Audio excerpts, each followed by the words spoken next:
monk life is ultimately training in self-actualization and self-awareness.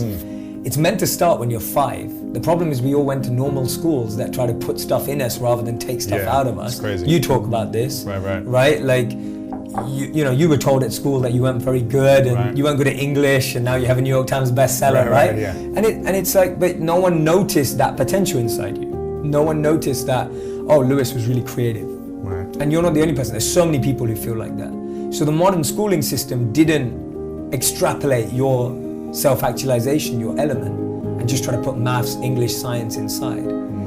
So the point is that you're trying to get to such a strong foundation that when you interact in the world, you're going with a sense of strength, fuel, energy to make a difference, rather than going into the world and then going, oh my God, where am I, trying to figure it out. And I find what happens today is that when you don't, we all know this, self-love has become such a big thing now. And when people don't figure out, it's like a huge trend now. But my point is that if you don't start at a place where you have self-awareness, self-actualization, you have figured out what works for you, what your strengths are, how you want to be in an environment, when you walk out there, most of us just pretend to be someone else. Most of us get lost. Most of us get carried away.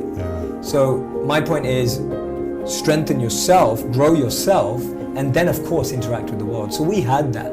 And that's what I noticed when I lived as a monk, that people were so far removed from their own understanding of themselves that they were either lost living a life they didn't want to, lost living up to someone else's expectations, or lost becoming someone to impress someone else. And so people were their real identity is almost buried under 6 feet of multiple identities they've created. And that's what I started to notice. We have a social media identity, we have a LinkedIn identity, we have a Twitter identity, we have a Facebook identity. Then we have an identity we are to our boss. Then we have an identity we are with our Friday night friends. Then we have an identity we are to our Sunday people. And we just created all of these identities. And if you ask people, who are you? We struggle to answer that question.